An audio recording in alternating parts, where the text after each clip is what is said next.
dilema etika Pak di kehidupan sekolah dari zaman 1 sampai 3.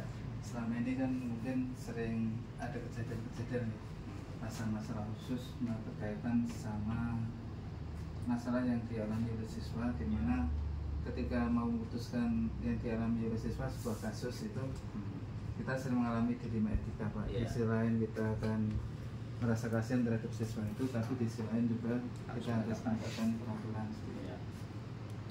Nah, sama ini bagaimana cara Bapak mengidentifikasi kasus-kasus yang merupakan dilema etika atau juga moral Pak? Ya, terima kasih. Dalam menghadapi kejadian-kejadian tertentu memang seperti kata Pak Isa tadi pasti menjadi dilema. Besar atau kecil itu kita pasti bertabrakan antara perasaan dan aturan.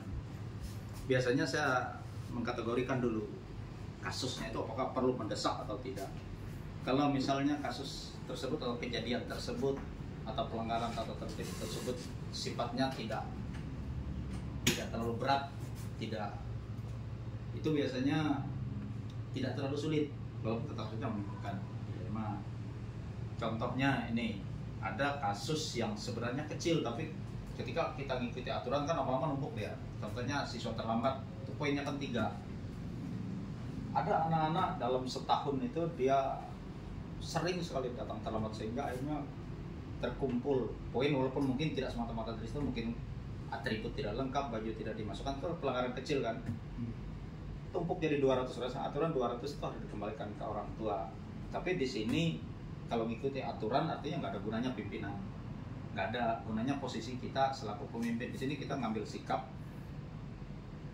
kebijakan, atau kata kasarnya kebijakan itu sebenarnya melanggar aturan kan, karena yang namanya kebijakan itu pasti bertentangan dengan aturan.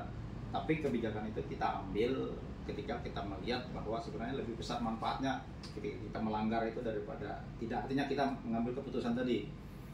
Contohnya seperti itu tadi, saya pasti tidak akan mengikuti aturan. Kalau ingin menggunakan garis yang tegas, saya ikuti aturan, tapi kan nggak ada manfaatnya. Manfaat buat siswa, manfaat buat sekolah. Mereka pelanggarannya cuma terlambat, kemudian atribut dan lain-lain, walaupun terkumpul berdasarkan aturan, poin 200 harus dikembalikan ke orang tua. Itu biasanya saya langsung mengambil keputusan bahwa mereka cukup diberi sanksi, ya walaupun tidak sesuai dengan aturan tadi, sanksi, skorsing, seperti yang diterapkan di sekolah kita. Skorsingnya bukan tidak masuk sekolah, tapi tetap di sekolah dengan mengerjakan tugas pembelajaran di ruangan khusus yang diawasi oleh guru. Mereka tetap bisa melakukan aktivitas lain, kecuali jam istirahat mereka tidak boleh keluyuran. Aktivitas lain tetap mereka laksanakan, tugas-tugas juga tetap. Itu contoh yang harus terjadi. Tapi pada pelanggaran yang memang berat, contohnya kejadian khusus yang memang luar biasa, seperti kejadian yang baru kemarin, itu saya tidak akan menunda. Kenapa? Saya tidak mengambil keputusan kok tidak nunggu nanti, nunggu besok, karena nanti kita makin lama kita makin banyak pertimbangan, padahal itu harus diambil keputusan segera. Kadang-kadang ada campur tangan, ada lobby dan lain-lain, itu mempersulit kita mengambil keputusan. Karena itu saya untuk kasus-kasus bisa mengambil keputusan segera, dan itu tidak melanggar aturan yang sudah tertulis tadi. Nah, di situ berarti kalau misalkan kasusnya ini dua kepentingan Pak yang sama-sama benar, sama-sama mengandung kebajikan, ya. Itu bagaimana Pak? Itu juga justru ini yang paling berat, yang sama-sama bagus, sama-sama kepentingan. Biasanya yang muncul sama-sama mengandung kebajikan itu dia tidak berhubungan dengan aturan, tidak berhubungan dengan aturan sekolah. Karena kalau berdasarkan aturan sekolah, norma-norma hukum, norma-norma sosial, pasti hitam dan putih kan itu, benar dan salah. Sedangkan kalau sama-sama positif itu pasti tidak ada hubungannya dengan itu. Dan ini dilema di sini yang sulit. Ketika mengambil keputusan biasanya berhubungan dengan kebijakan sekolah. Itu langkah-langkah tersebut yang selama ini dijalankan Pak, kalau misalkan seperti itu yang dilakukan sekolah bagaimana? Ya, pertama-tama kita lakukan identifikasi mas. Kita susah ya kalau menggunakan istilah masalah-masalah, itu kan selalu konotasinya negatif. Saya biasanya melakukan identifikasi mengenai apa ya istilah pas kita gunakan, program ya, usulan biasanya muncul dari usulan-usulan kan itu. Saya melaksanakan ini harusnya begini caranya, melaksanakannya harusnya begini caranya, atau program ini yang ingin kita unggulkan kata yang pihak lain, program yang ini. Biasanya saya lakukan identifikasi, dan identifikasi itu bukan tidak berarti bahwa saya harus mengidentifikasi sendiri. Biasanya cara identifikasi dengan melakukan bincang-bincang, kadang-kadang formal, kadang-kadang informal dengan guru-guru, baik itu secara kelompok maupun individu. Individu maksud saya tidak memandang apakah dia wakasek, apakah dia guru senior atau guru muda atau guru honorer. Ketika kira-kira dalam perbincangan tersebut bisa menjadi masukan, itu akan saya pakai untuk identifikasi, sehingga nanti bahan-bahan identifikasi itu saya gunakan untuk mengambil keputusan, oh ini yang prioritaskan. Sebenarnya kan kalau yang sama-sama positif tadi kan kita bukan menentukan yang ini laksanakan tidak, tapi prioritas saja dulu yang mana yang didahulukan, mana, dengan mempertimbangkan berbagai hal. Jadi bukan halnya bahwa ini lebih penting daripada ini, tidak, bukan itu yang dilakukan, tapi apakah ketersediaan anggaran misalnya, apakah kemampuan kita sudah bisa untuk melaksanakan itu, apakah waktunya tepat. Waktu yang tepat itu mungkin kita sedang sibuk saat itu, kayaknya ini bisa diundur bulan depan, mungkin tahun depan, semester depan. Jadi kalau yang berhubungan dengan itu tadi yang sama-sama positif itu lebih mengacu ke skala prioritas. Prioritas di sini juga tidak prioritas yang artinya ini lebih penting dari ini, tidak. Ini sebaiknya yang ini didahulukan pada yang ini. Dan itu pun pertimbangannya pasti tetap panjang. Karena biasanya pada hal yang seperti itu, pihak yang merasa yang belum diakomodir tadi, dia merasa oh seolah-olah saya tidak pas usulan saya tadi. Dia merasa si A ini, oh saya nggak bagus. Kan kadang muncul itu manusiawi kan, dia merasa bahwa itu tidak pas. Kita hindari itu dengan cara melibatkan, walaupun itu mungkin usulan si B, usulan si B yang kita terima, siap kita libatkan dengan porsi yang imbang dengan pemberi usulan tadi. Kita minta pendapat dia, kalau kita laksanakan ini dulu bagaimana masukannya. Itu menurut Bapak efektif Pak selama ini, hal-hal yang dilakukan menurut Bapak efektif atau tidak Pak untuk menangani masalah pengambilan keputusan di dilema etika itu Pak? Iya, untuk mengatakan efektif atau tidak juga sulit. Saya cuma mengatakan bahwa kadar efektivitasnya saja, untuk kadarnya. Kalau kita mengatakan efektif atau tidak, itu kan seolah-olah kita kembali ke hitam atau putih tadi, seolah-olah ya dan tidak. Tapi yang ini kan kita lihat kadarnya sampai berapa sih efektivitasnya, sampai mana. Karena kan tadi dilematikanya tadi kan sama-sama positif sebenarnya. Kalau kita langsung mengatakan efektif, yang ini tidak efektif, vonis sudah itu. Sedangkan ini tidak vonis, tapi kadarnya, oh ternyata ini lebih berhasil. Saya rasa itu lebih berhasil, tapi pada kasus-kasus tertentu berbeda kadarnya, kadar keberhasilan, efektivitas, walaupun tentu saja tidak bisa memuaskan. Termasuk bagi saya selaku pembuat keputusan kadang-kadang kurang memuaskan. Ya, terus dari situ Pak, hal-hal yang apa yang selama ini menjadi tantangan-tantangan dalam pengambilan keputusan berkaitan dengan kasus-kasus dilema etika Pak? Ya, hal-hal yang sering menjadi tantangan itu sebenarnya ketika kita harus melihat itu dari berbagai kepentingan. Tapi kepentingan di sini sekali lagi, kepentingan di sini bukan berarti untung atau rugi, bukan ya. Kepentingan yang lebih luas artinya untuk lembaga. Bagus tidak, kadang-kadang kan kepentingan di sini dalam sorotan masyarakat luar, bagus tidak. Dalam hal nanti mengganggu tidak keharmonisan hubungan antar individu di lingkungan sekolah, karena itu yang paling penting. Pandangan pihak luar, harmonisan hubungan individu di sekolah, dan rasa puas dan tidak puas pihak-pihak yang merasa tadi mungkin pada petik sekali lagi ya, merasa kok tidak dipakai pendapatnya. Itu harus juga kita pertimbangkan, karena tujuan kita kan mengambil keputusan itu pasti tidak ingin ada pihak yang merasa kecewa, merasa bahwa dia diabaikan. Jadi tantangan terbesarnya adalah bagaimana kita membuat bahwa itu sama-sama puas. Kalau tidak puasnya sedikit, tapi sekali lagi itu enak untuk diucapkan, dilaksanakan susah. Ketika kita menghadapi kasus tertentu, kejadian tertentu, atau momen-momen tertentu, susah. Baik, Pak. Ya. Di dalam penyelesaian kasus dilema etika, misalkan suatu saat ada kasus, Pak, ya, itu biasanya langsung diselesaikan langsung saat itu atau Bapak membuat jadwal, Pak, jadwal penyelesaian seperti itu, Pak? Iya. Jadwal di sini sebenarnya tidak. Jadwal di sini dalam arti ya bukan misalnya saya harus menyelesaikan hari Senin, hari Rabu atau minggu depan, bukannya seperti itu. Tapi jadwal ini kita jadwalnya cuma begini saja, segera atau bisa ditunda. Jadi segera atau ditunda. Karena kalau membuat jadwal misalnya hari Senin penyelesaian, padahal selama itu nggak ada kejadian apa-apa. Jadi fleksibel. ya ketika ini kejadian segera, dan kita menentukan segera atau bisa ditunda itu lihat seperti tadi, kasus ini harus segera diselesaikan. Tidak coba kejadian yang terbaru mereka itu harus. Saya ya sebelum memanggil polisi saya sudah punya keputusan. Karena ketika polisi datang saya sudah menyampaikan bahwa ini keputusan sekolah. Jadi bapak polisi kami datang ke sini untuk memberi kesan ke anak bahwa ini serius, itu saja. Jadi nanti tidak berhubungan dengan masalah hukum, biar setelah menyelesaikan. Tapi tolong bapak-bapak dulu kasih pengarahan ke anak. Keputusan sudah ketika laporan masuk ke saya sudah tanpa konsultasi sudah. Biasanya kan saya bicarakan dulu dengan Pak Kasek dan lain-lain. Tapi yang ini tidak, langsung saya putuskan. Sebelum keluar ruangan ini saya sudah punya keputusan ketika menuju ruang Pak Kasek gitu. Jadi Pak Kasek cuma melaporkan sini, saya suruh ya panggil saja polisi. Berarti intinya fleksibel tergantung kasus. Fleksibel tergantung kasus ya. Dan itu jarang sebenarnya kejadian saya langsung ambil keputusan. Dan kejadian yang terakhir juga yang besar ketika kenaikan kelas. Pak Isa ingatkan menjelang kenaikan kelas. Kejadian siapa itu? Anak buahnya Pak apa ya?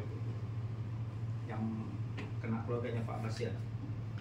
Yang perempuan kemarin yang kita bikin dia boleh aja naik kelas tapi harus pindah. Nah, itu kan saya tunda.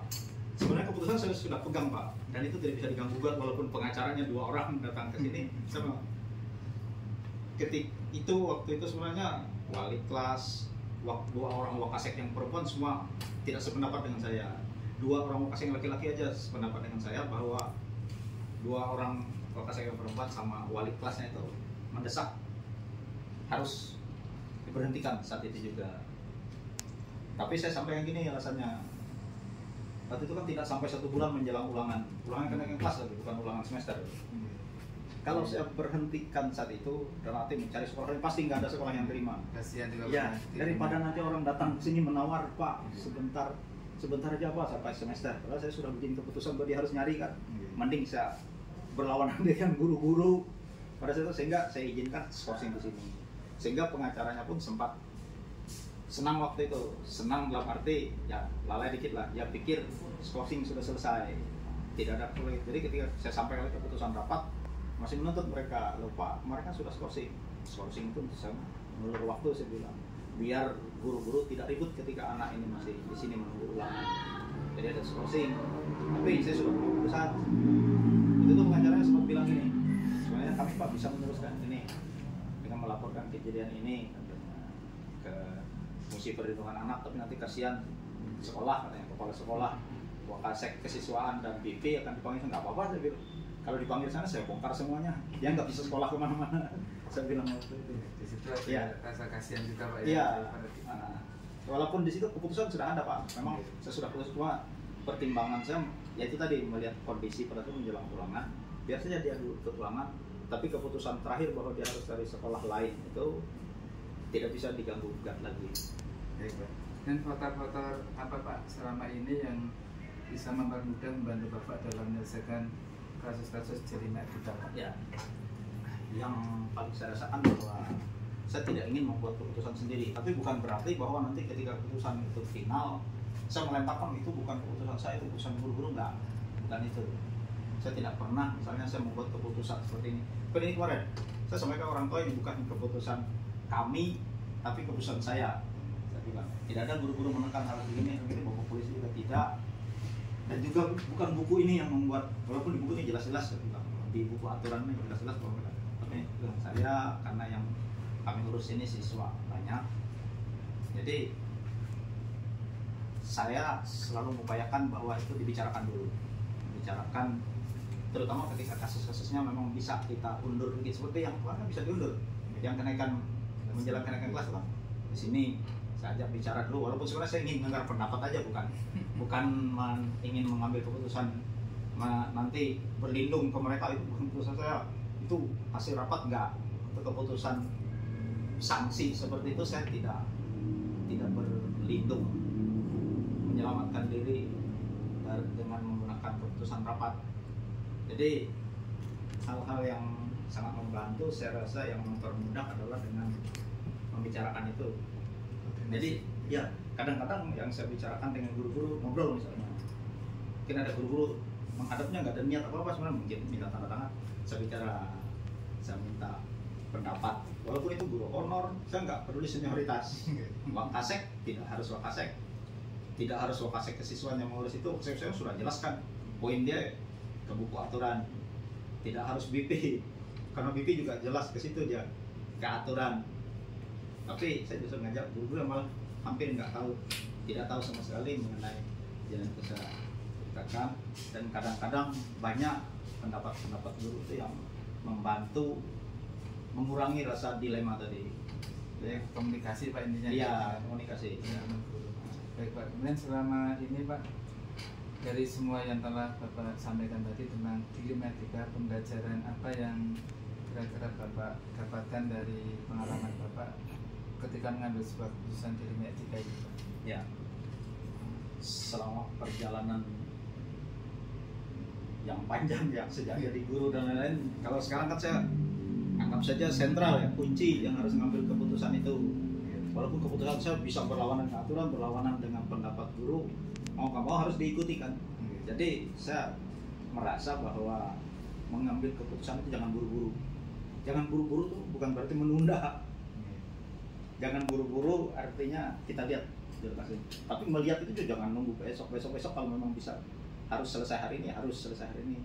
Jangan buru-buru artinya kita lihat apa sih kejadiannya, apa penyebabnya, apakah jangan-jangan kesalahan itu muncul dari kita misalnya, jangan-jangan karena gara-gara kita lengah, kita kurang pengawasan, dan yang lebih penting kita tidak pernah memberitahu, misalnya tidak pernah mengingatkan, tidak ada komunikasi dengan orang tua. Itu pertimbangan pertama. Yang kedua, lihat lagi apakah anak tersebut memang punya kecenderungan.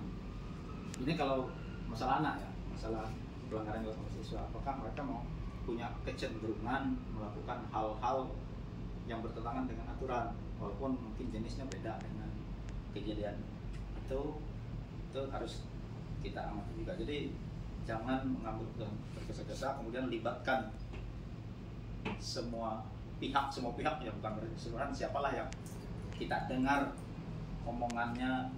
Mendengarkan bukan berarti menuruti kan, tapi jadi bahan pertimbangan kita. Libatkan semua pihak dan dengarkan. Kemudian ketika mengambil keputusan pun, bila kita masih sempat minta pendapat dengan semua stakeholder, semua yang ada, tidak harus yang mengurusi bidang itu tadi. Mungkin cukup Pak. Ya. Oke, terima kasih Bapak untuk wawancara dilema etika ini, semoga bisa memberikan manfaat buat saya pribadi Pak. Terima kasih Pak. Selamat siang. Matikan Pak. Terima kasih Bu atas waktunya, mohon maaf mengganggu waktunya. Ini saya dari CGP Angkatan 9 Kabupaten Kodim mau melakukan wawancara dengan Ibu berkaitan dengan dilema etika dan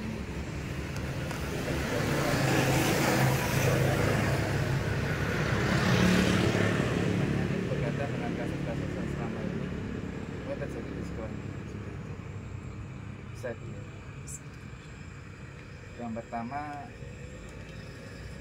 selama ini bagaimana Ibu dapat melihat kasus-kasus yang merupakan dilema etika atau rujukan moral? Saya memiliki harus saya atasi. Yang pertama yaitu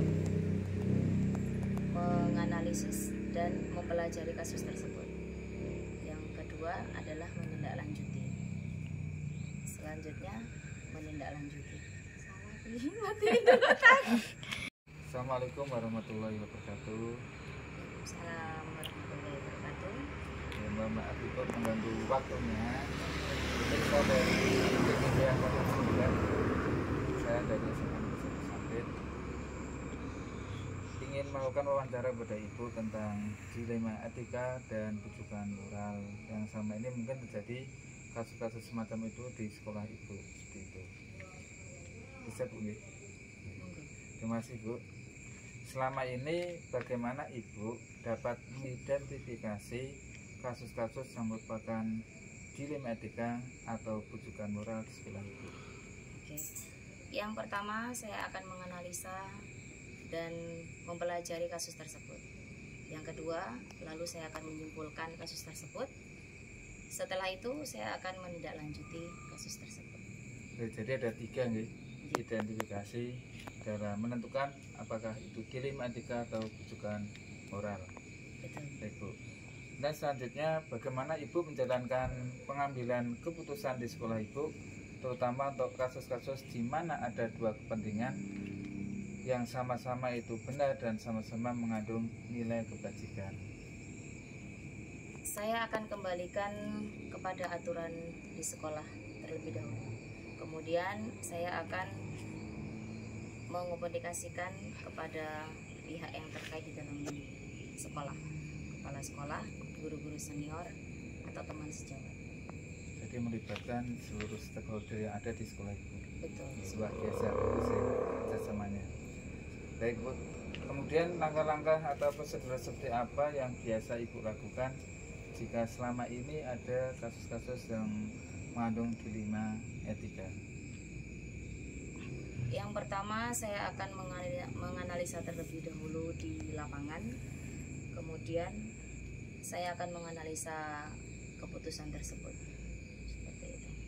Jadi melakukan wawancara terhadap berbagai pihak yang ada di sekolah Ibu. Ya, yang di lapangan terlebih dahulu. Nah, kemudian baru dianalisis, kemudian diambil keputusan. Siap. Kemudian hal-hal apa saja selama ini Ibu anggap itu efektif dalam pengambilan keputusan pada kasus-kasus dilema etika? Biasanya hal efektif spontanitas yang ada di lapangan tersebut. Kemudian saya akan mengkomunikasikan, mengobrol dengan beberapa pihak yang ada di sekolah, seperti guru senior juga, supaya keputusan tidak berpihak pada saya saja atau guru senior. Jadi di situ spontan ya, spontan terhadap objek permasalahan yang ada. Kemudian juga meminta pendapat dari guru senior, meminta pendapat dari wakasek. Betul ya? Ya. Nah itu memang bagus ya kalau keputusannya itu melibatkan berbagai pihak, apalagi dengan senior kita ya. Betul itu. Baik Ibu. Kemudian hal-hal apa saja yang selama ini merupakan tantangan dalam pengambilan keputusan pada kasus dilema etika? Kalau kita mengambil keputusan itu pasti ada tantangan seperti itu. Tapi saya tidak menjadi mengapa untuk menjadi tantangan, karena saya akan memberikan pengertian untuk keputusan saya supaya bisa diterima di beberapa hal. Jadi supaya bisa diterima untuk keputusan saya. Oke, berarti di situ memang kadang keputusan kita putuskan itu kadang tidak bisa diterima oleh semua orang ya, semua pihak. Edukasi. Bagaimana cara kita meyakinkan orang-orang tersebut, orang-orang yang terlibat dalam keputusan kita? Bagaimana cara meyakinkan kita, Bu? Nah, baik. Apakah selama ini Ibu memiliki sebuah jadwal tertentu dalam penyelesaian kasus dilema etika? Apakah Ibu langsung menyelesaikan di tempat atau ada jadwal-jadwal khusus untuk menyelesaikannya itu? Atau dalam bentuk prosedur atau apa yang ada di sekolah Ibu seperti itu?